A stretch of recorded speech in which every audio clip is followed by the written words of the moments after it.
morning, League fans. My name is Steve Mascord, and I'm coming to you from Brig in Lincolnshire, just south of Hull, staying in the hotel that the Broncos are in, ahead of course, unless you've been living under a rock, you know, the World Club Challenge tonight. It's Hull FC's ground. I almost said Hull FC's ground, MKM Stadium, hosting Hull KR against the Broncos. And it's been a... Look, I've covered a lot of these, go back to 1994 with World Club Challenges, and this is the most serious, intense, sort of mind game-ridden build-up I've seen. There's no need for the Aussie team to say they're taking it seriously because all you've got to do is be around them, and you'll see both teams are taking it seriously. Lots of secrecy. The whole KR captain's run yesterday was behind closed doors.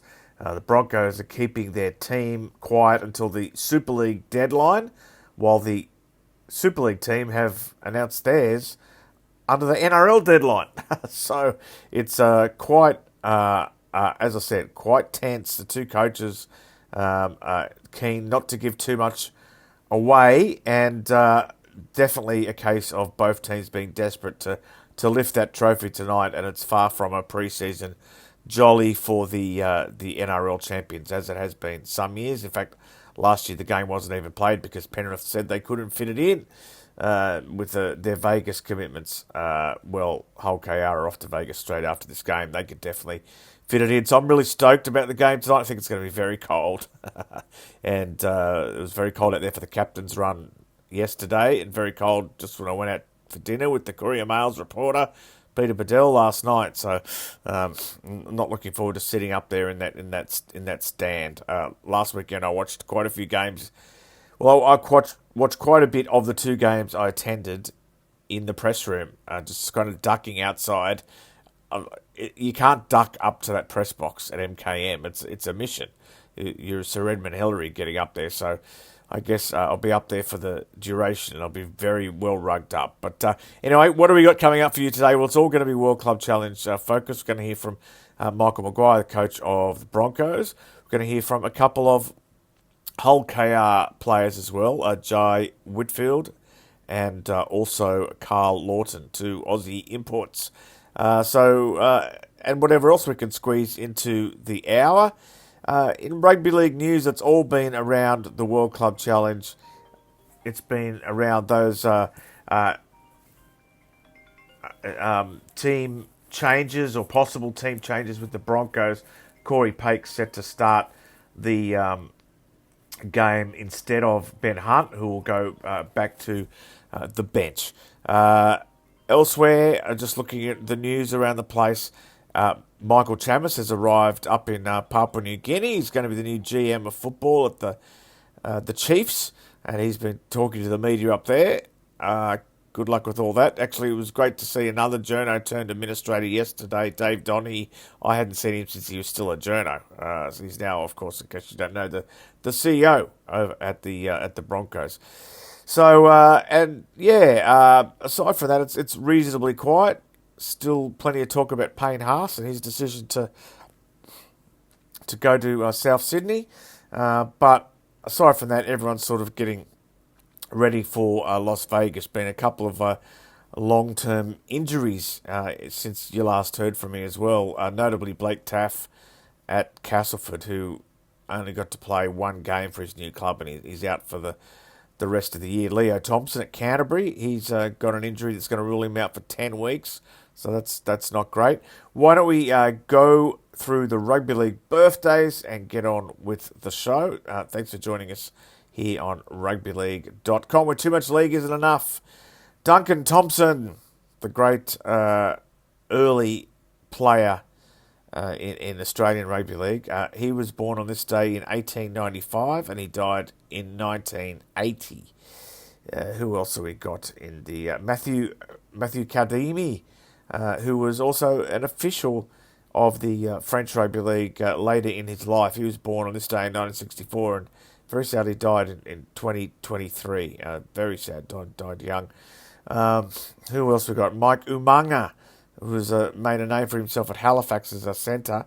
He's 60 today. Happy birthday, Mike. Let's Yassine Dekish. It's one of those French players that was going to be a sensation in the late 90s or early this century, and he is 46 today. Happy birthday to him. PJ Marsh, the Queensland hooker, 46 today. Happy birthday, PJ. Always enjoyed dealing with him. He's a nice, smiley fella. Who else have we got here? Sam Lasoni. Also, speaking of smiley fellas, now here, living here in Hull. 32 today. Happy birthday. Geordie Crowther at Warrington. 29 today. Harry Newman is 26 today, playing for Leeds, and he's jetting off to Vegas after they play York tomorrow night. And Kai Pearce-Paul, the England international at West Tigers, just at the tender age of 25 today. Happy birthday, Kai. There we go. That's the end of the opening of the show, and I'll be back after this, but just a reminder of what we've got coming up. A new show is being added this weekend. It's going to be at 1 p.m. this afternoon, and it's Lee Addison and John Davidson's show, Super League 360. They go to a lot of effort for that, so make sure you tune in and support them. That's at 1 o'clock on rugbyleague.com this afternoon, and there's one broadcast game this weekend. It is the Catalans Dragons travelling to Odsal Stadium, Super League back at Odsal after 14 years, and that will be Mick Gledhill's call, and that will be at 8 p.m.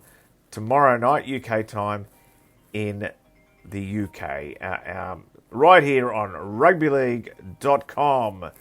So, we'll be back after this break, and I guess the first voice you hear will be Jai Whitbread. Okay, coming up. Okay, we're back. We're at Hull Cow. We've got Jai here, and we're talking World Club Challenge and Vegas. World Club Challenge comes first, and I reckon where you grew up, the Broncos would have been in your face all the time. Is that right? Wouldn't have been a day gone by when you didn't see something about the Broncos. Yeah? Well, I was from the southern end of the state, so Titans were sort of my go-to team. But I did end up actually going to the Bronx later on. I played 20s there, so played with a lot of boys that I'm going to be coming up against, which is exciting. Tell us about some of the guys you remember from back then. Yeah, so our 20s team was Paddy Carrigan, Payno, Gemmett, Katoni, and that. I played with Jesse Arthurs in the juniors at Titans, but yeah, we had a pretty good side, and a lot of them sort of stayed and kept continuing through those ranks. And what was it like? What was the atmosphere like in that team? Did everyone know how good they were? And could you have picked who has gone on to do great things back then, or is it some other factors that come into play? I mean, it's funny. Like looking back, we knew we had a star-studded team. Like a lot of the boys were making rep sides and stuff like that. But it's probably not really until you look back and you think, like, wow, like a lot of the other players who have gone to other NRL teams and things like that, you think, geez, that was a star-studded team. How'd you go? We made the finals 1 year. Mm-hmm. We didn't. I think the best we did was semis. It was a tough competition at the NYC, but yeah, you definitely had like. A lot of boys were showing the potential and showing sort of, I guess, what you see now, what they're doing week in, week out. There's definitely glimpses of freakishness in that side, yeah. Well, are you still mates with any of them? Yeah, I mean, you sort of, you do drift apart, but you still try and keep in contact. Like, mates with Paddy, try and speak to him when I can. But obviously, yeah, if I was to when I see the boys, yeah, have a good catch up and see how they've been. Does it sort of, a World Club Challenge means a lot to everybody involved, but given your background with some of the players and at the club, is it kind of had a circle in the calendar for you? Maybe you did it before everyone else circled it in your calendar. I mean, I got married in the off season and had a few things that I had circled before that. So. Yeah, but no, it's definitely something that I've been looking forward to for sure. It's funny how like rugby league works and sort of the nuances and the full circles and things like that. Like players you play with, you'd sort of never think you'll play with again or against again, and then yeah, so it's funny. But yeah, I'm excited. It's going to be unreal. Back in the day, it was also such a big trip to come over here and play a World Club Challenge. Imagine when the Broncos came in like 92 and Manly in 80, whenever it was, 86. But now, like some of these fellas were here just a few weeks ago, weren't they, with the Ashes? Yeah, so it's a yeah. different thing. Like, do you think the atmospheric, the conditions and that is not the hurdle it once was for teams that travel, or do you think you still can maybe catch them by surprise a bit with the conditions? I think the conditions, might help us. I mean, we're not going to rely on the conditions, but I think too what will be a major difference will be the atmosphere. I think the atmosphere for this will be much bigger than what they probably experienced in the Ashes. I think just because there'll be a lot of KR fans. It's in Hull, like you'd like to think that the odds are stacked against them in terms of fan-wise. So I think the atmosphere will probably play more than the conditions for sure. I'll ask a sort of devil's advocate question, or be naive. The Ashes was, quite a convincing win for Australia, and in the past, when that's been the case, it has had no impact when the World Club Challenge has been played. It's been no measure of the balance. Why do you think that is, and why won't it be a factor again? Is it this month? It's this month now. So why is it different? I don't know, to be honest. I haven't really looked into it, but I do understand, looking back. I mean, Saints last year, Wigan the previous year before. I don't know. I think it is a big occasion. It's a trophy at the end of the day, and that's what you play to win. I think. I mean, playing for your country is massive as well. I think you're in that team environment with your club for such a long period of time. You sort of probably have better combos and know people a bit more. Whereas the international game, it's the best of the best, and they're only together for so long. So you can only sort of, I guess, create combinations. And whereas we're in day out for however long throughout the year, and you develop bonds that are just hardened, and you know how each other plays, and you know that we're all pulling towards the same thing.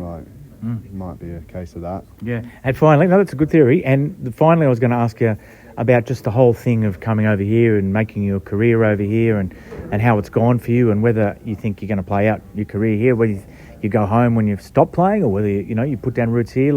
What's the experience been like? I guess it's not for everybody to come over here. Everyone's different. No. So why has it worked for you, do you think? I think it was very difficult at the start. I came over to teams that were struggling, and I didn't know what to expect. And I sort of had this idea, and it wasn't really what I was being faced with. And we weren't doing too well, and it was quite the weather was. You're a bit it does play its toll when you're from the Gold Coast, and winter it's 20 degrees, and but I mean, I think just persistence. I've always relied on work ethic as a player, and whenever things get hard, I just try and fall back on that, and that sort of, I guess, got me out of some struggling sides, and I got noticed by KR, and they showed faith in me and valued what I had to bring as a player, and I think that just, I guess, lit another spark inside me, and it's the last couple of years here has just been the most enjoyable of my career. It helps when you're winning, but when you're in an organisation that I guess values line up with yours as a player, it's massive. I met my partner over here too. We're recently married, so she's been massive, just away from footy, keeping me busy, grounded, sort of, I guess, instilling some techniques to deal with homesickness and things like that. But yeah, when you're part of a great organisation like this, like coming to work every day, and the group that we got, the players, like it's unreal. Like genuinely, it's made my career so far. Like it's been the best decision I've made for my career, hands down. And Michael Maguire spoke to the media, including yours truly, at MKM Stadium after the captain's run yesterday. Let's have a listen to some of what he had to say. It's a bit unusual that the English team has named their side at the NRL time of the week, and the NRL team's naming their team at the Super League time. So is that just to keep them guessing a little bit, to hold the team back? I had nothing to do with that. I don't know how it turned out like that, but yeah, I mean, I think Pete's been on another team most of the time since he's been here, so it's as is. Yeah. How do you think the game will be played, Michael? Like, what sort of game do you think it'll be? It'll be full on. I mean, we're expecting 24,000 fans. I've just been able to see, I think, 100 of our fans travelling across, so it's pretty extraordinary to have 100 of our fans in the stand, and they'll be going berserk, but I think they'll probably be drowned out to start with. But from the time that the crowd over here, they're unreal. It's one thing that for our players to be able to experience that. They'll be singing and they'll be loud and they'll be into us, and ultimately at the end of the day, it's a game of footy. So our boys are focused on making sure they get the job done and do their part for each other. Did you spend a lot of time watching Hull KR's game last week? I've watched a fair bit of Hull KR over the last couple of years, to be honest, to sort of watch them how they've grown into the team they've become, and I don't read too much into last week. At the end of the day, it's a game, and this is a big occasion. I've sort of stated what I know it means to a lot of people here, and it also means a lot to us, so it's a big occasion for both teams, but for our boys to travel across here and perform is something that they've set out to do, so we're looking forward to seeing the performance we know they're capable of. I think most teams that play against Hull KR try to get under Mikey Lewis's skin. Would that be part of your thinking? I'm sure there'll be plenty of traffic going that way. That's part of it. You chase the halves. He's going to be no different to any other sort of half that we're playing against. So there's things in our game that we'll go after those opportunities when they arise. But we're going to get through the middle of the park as well with our big forwards. With Payne and Paddy and Cora Jensen, Xavier, Tultz. That group of players. They know how to control the middle of the park too. So we're going to make sure that we're pretty thorough there as well. Have you sort of changed much about the way the Broncos play during the off-season? Will keen eyes like Pete notice differences in the way you play tomorrow night? Well, there's subtleties. I mean, I actually think some of our players are grown, so the ability to be able to put that, but there are only real subtle things that we actually have within the team. Dummy halves, the way they're playing and how they're working with their forwards, the combinations that they build, that's something there that you work at training. So you'll see subtle things, but the style of how we want to play won't change too much because we know it works off the back of what they did last year. And apparently Ben Hunt did go on radio in Brisbane and say he was playing off the bench. If that happens, is that a pointer to what will happen, his role for the rest of the year, or is it just something that would happen in one game and you go from there? It's going to keep evolving. I mean, the boys, at some stage we will change, whether I feel that's the right thing to do and the team feels it's the right thing to do. Having the ability of someone like Hunty to come off the bench, it's pretty handy for us. Last year this game didn't happen because Penrith, couldn't fit it in their schedule or whatever. And it hasn't been compulsory. Should this be compulsory? Should it be a part of the calendar every year? I'd like it to be. From an experience over here and then being back home, I'd love it to be. I think we had the opportunity to sort of decide whether we're going to play the game, and I felt it was really important. Our players have played all year. It allows us to come over the other side of the world and have an experience, but also train. Like the boys have done all the work. So I think it's really important from that point of view. But I also think it's great for the international sort of side of the game as well. You play all year, and Super League have done the same, and Hull KR have got their awards off the back of their season as well. So I think it should be in the fixtures for sure. Maguire was also asked about the recent changes to Origin eligibility rules that mean players who represent Tier 1 countries other than Australia can now play in the interstate series. I am, because I think just the nature of how and where people are born now. I've obviously worked with a lot of the Kiwi players, and they do unfortunately miss out on those big opportunities, but also too it's going to open up an opportunity if a young Kiwi lad is born early in Australia and he's played a lot of his footy there. It allows him to go on and potentially play Origin and the international space where they want. Now you've been an Aussie coaching the Kiwis. your opposite numbers got his hand up to coach England. What you got any thoughts on England and? I haven't really got too much sleep, to be honest. They'll go through their process and find the right person. Coaching international was unreal. It was actually great to be able to coach the Kiwis, some of the greatest players in the game. So if you get an opportunity to do that, I'm all for it. Our next guest, Karl Lawton, who's just fresh off, not fresh off the plane, but almost fresh off the plane. How are you enjoying Hull? It's very good. It's been a good transition for me. Obviously, changing weather and climate, so it's been a bit of a different adaptation. So it's been pretty good. You had a run in the cold the other night here with the fringe players, so they threw you to the lines a little bit. But it was how was your first run?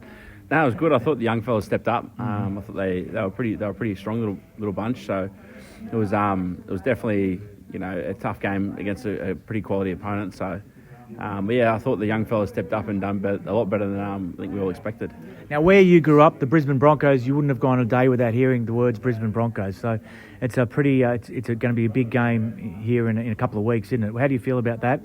And what influence was the Broncos in your childhood? They were always on TV. A lot of your friends would have followed them if you didn't. So what are your memories of the Broncos growing up? Definitely like Darren Lockyer, Petro Sivnasiva, all the old greats. It's definitely, when you're a young kid growing up, it's all you ever heard. And then when the Titans come through, it was definitely a bit of a challenge and rustled some feathers down in the Gold Coast. So definitely had a bit to do with them growing up. They're always a strong team. I've versed them a lot in the past, so they're a good opponent, and they'll challenge us for sure. What's your record against them like? Not too bad. I think I couldn't tell you, but I remember winning a few games against them. Yeah. And did you already know that game was on when you signed here, or did you sign before the work? I'm not sure exactly when you signed. Did you know they were going to play the Broncos? Yes. Yeah. Was it an attraction? Yeah, definitely. I think everyone kept saying to me, like, you get to play the World Club Challenge, and I was like, oh, that's cool. Like, that's mad. I'm looking forward to that. So it's a pretty good experience. Yeah. You got your release, and then you signed only a couple of days later, didn't you? So It was obviously in the works for a while. Yeah. It was sort of a bit of a slow process, but obviously you were trying to get a release from Cows, and that took a bit of time. So, luckily Cows gave me the chance to come here. So I was pretty fortunate for that, and the club was really great at just being patient and until Cows let me go.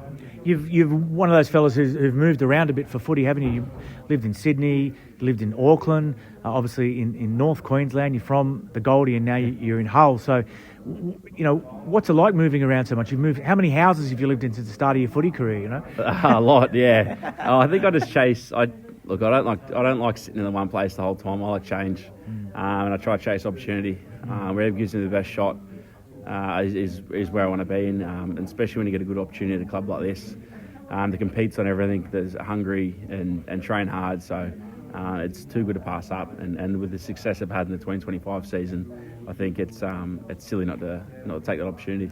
Now, your last club is going to Vegas, so you catch up with a few old mates over there, I guess. Have you thought much about Vegas? I've played in Vegas before, so in the first year. So I was fortunate enough to get a win there against Bunnies. So it's definitely a fun time. It's even funner when you win. Yeah. So tell us, that was the first year. So I went too. It was so exciting, wasn't it? Like, I mean, everything was new. You didn't know what to expect. I think you guys were training at the UFC centre. So tell us about your memories of the first year and what it was like to get there and what it was like afterwards. Like, what are your recollections? I can't tell you too many stories. Might incriminate everyone, but no, it was good fun. It was a good fun experience. Like, went to the Grand Canyon, saw a hockey game, seen Patrick Mahomes and Travis Kelsey. Went to the Sphere, done so much things. Like, it was unbelievable, and I think it's a good opportunity, especially for people that haven't been before, to experience a whole new lifestyle, like living over there for a week or 10 days or however long you go there for. It's just unbelievable. Like, it's something you'll never experience again in your life, I reckon. Have the boys been in your ear about your experience there? Yeah, if you ask me questions and things like that, but I said it's hard to say. Until you get there, you can't justify how big and how extreme everything is. Like, even the side of your hotel is it's a megalithic hotel with a big projector screen of like the footy boys aren't on there. So it's like this, like things like that are just unbelievable. Like your head's sitting on the side of a whole hotel. Like it's crazy, yeah. And Siebes was your coach, wasn't he? Yeah. How was he as far as allowing you to let your hair down and also stick to work? And do you think it'll be the same with Willie? Or do you, So we got there and had a bit of fun early. Got out of our system, and then when we trained hard and then had a little celebration after the win. Mm-hmm. So I'm not sure how the approach Willie's going to take, but that's just what we did. Because it was round 0 or whatever, so you got more lead-in time and you got a week off after. Compared here, you got to go just over and back, right? Yeah, I think it makes it harder here because you got games beforehand. But I think we had 12 days or 11 days over there, so we had a bit more time to. You could let your hair down and then rip into training for a week. But here we're sort of game to game to game, so you probably don't have time to let your hair down until after the game. Is it important to win because of that? I think it definitely sets up your season for a successful one, because it's like a grand final. If you lose, it's you sort of put a lot of pressure on yourself, and there's a lot of hype around it. So you want to make sure you're coming through the goods. What's Willie told you about your role? I think it's just like a little bit of like a Mr. Fix-It role, just wherever I can sort of chime in and do my thing, which I'm happy to do. I've said this from the get-go. I don't really have a preferred position. It's just wherever the team needs me and wherever I can fit in is what I'm happy to do. What's the kind of toughness and fitness conditioning like here compared to what you're used to back home? They train harder here. I'll swear by it. They train hard here, so that's what enticed me as well, because I've heard a lot of things when they come over here about how hard they train and how physical it is. And when I come out here, I was pretty impressed with how the boys went, and it's top notch. And you can see why they've had so much success, because it's what they do out there is replicates on the field. And in what area, if you said it's just a tiny bit harder, what area would you say? Is it more of something, or is it what is it that's you found a bit tougher? I just think everyone competes like across the board. There's no dip off in the first team to the second team. I think everyone competes across the board, which makes it 10 times better, because if you've got the second squad competing against the first squad, it only makes the first squad better. So it's pretty hard to get that, I reckon.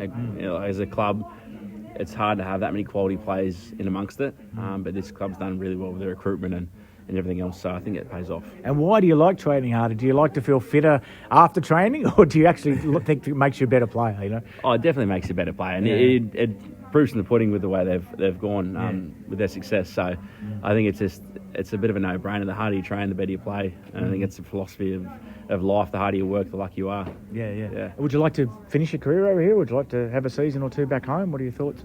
No, I think I'd like to finish here. I think that's one of my goals. I've always wanted to come over here and do this. That was one of my things as a young kid. When I first started playing first grade, and I've always wanted to tick it off back home, notch some games up, and then come over here and finish my career, because it's such a good opportunity, and already I've loved it, and I haven't played a game yet, so I've played one trial, but yeah. Edwin Ipape, how excited are you about the new season? I know that's a really bad opening question, but I'll give you a chance to talk it up. Yeah, I'm pretty keen, excited about the season ahead. I think all the pre-season and everything is coming to an end, so it is exciting to get the season on, and I'm sure all the fans will be excited as well. What's different about this season from your perspective at league? We've got a couple of new teams coming up, and new challenge for us. And then for us as a club, we've got new players coming in, and some of the players left. So it's a building block for us again, and we're just excited to get started and started to play some games and get gel well again together as a team. I live down in London, and I can walk to the ground down there, and there's enormous interest in London Broncos back where you're from, isn't there? Oh yeah, definitely. London Broncos, they're on the verge of coming up to Super League this year, but unfortunately they missed out. But now they've got a couple of lads from PNG, and which is exciting. I've been watching two of their first opening rounds, so it's been interesting, and I think they've got a very good squad there. My old mate Michael Chamis is apparently going to be the GM of football at the Chiefs. I've been reading the last few days. What are your thoughts about the Chiefs, and is it on your sort of radar beyond this year? Yeah, I've heard about it. I've heard about the Chiefs and the new GM or whatever that's going on there. I haven't read into it too much, but I've heard rumours. But I'm content here. You know, I'm settled here, so I'm just focused on what's ahead, and that is this season. And I'm not too sure about the Chiefs thing back home yet, so I'll just leave it at that. Why do we get so many good hookers out of PNG? I don't know. That's a good question, but I'm not sure. I reckon it's just the work. I mean, work ethic, and I'm just so lucky to play under Coach Adrian. He makes everything simple for me to understand and to play my game, my natural game, and I just didn't have to change too much. So I'm just lucky to be in this position, and Demetrio has said that the offer's still open. If England get a new coach and they want to play mid-season against the Kummels, he's up for it. Is that an exciting prospect for you? Yeah, that'd be exciting. That'd be exciting to have a test match or whatever here, mid-year, which will get us ready for the World Cup towards the back end of the year. So it's always exciting to represent PNG, and You've got Lewis Martin here from Hull FC, and you've just freshly re-signed. It's a long time, 5 years. Yeah, 5 years is a long time, but I probably couldn't imagine playing me rugby anywhere else. So I'm looking forward to the next 5 years, and I think the club's got a big future. So looking forward to being a part of it. What goes into a decision like that? Do your family get in your ear a bit? Do your friends? What goes into a decision? Obviously, you speak to your family about it, and they'll probably say what's best for you. But like I say, I'm a Hull boy, and Hull FC is probably all I know, so it's probably a no-brainer for me. But look forward to the next 5 years. And did you have other options? Oh, tough question. I spoke about with my agent and stuff like that. I probably had interest elsewhere, but like I say, I couldn't imagine playing me rugby anywhere else, and it was a no-brainer. And I love the club, and I think it's got a big future. So look forward to. How has since you were a kid, how has playing on the wing and in the centres for that matter changed? And scoring tries. We now have these tries we seem to see every weekend where guys are airborne and they got one hand. How do you practice for that? Oh, it's just repetition. Obviously, it's got to come with your second nature. You know what I mean? You probably don't think about it in the game. It's just second nature. But I think the game's changed for a winger now. Probably more backfield stuff, especially carrying out a backfield. That's changed, and we've got quite a big role getting the team going forward. So it's definitely changed over the years. But I kind of like that side of the game, and it's quite an important part. Do you? I remember hearing 10 years ago about spring-loaded floors and mats, diving into mats and stuff like that. Those particular acrobatic tries, what do you do to actually do what is the repetition for something like that? We've got crash mats, so probably just practice, just do it in the wrestling room, just like the scenario in the game, get a ball for half and, just diving in the corner. But like I say, it's repetition, so it comes second nature, so you probably just don't have to think about it. But it's the cool tries and, the nice ones to score. Now, tell us a bit about for people who don't live in Hull, the rivalry between the two clubs and the fact that Hull KR won the treble last year, but they've got to come to your place to play Brisbane. So what's it like living in the town where there's such a intense rivalry? It's massive, and there's not another day in the city like when it's Derby Day. The city's split. Half black and white, half red and white.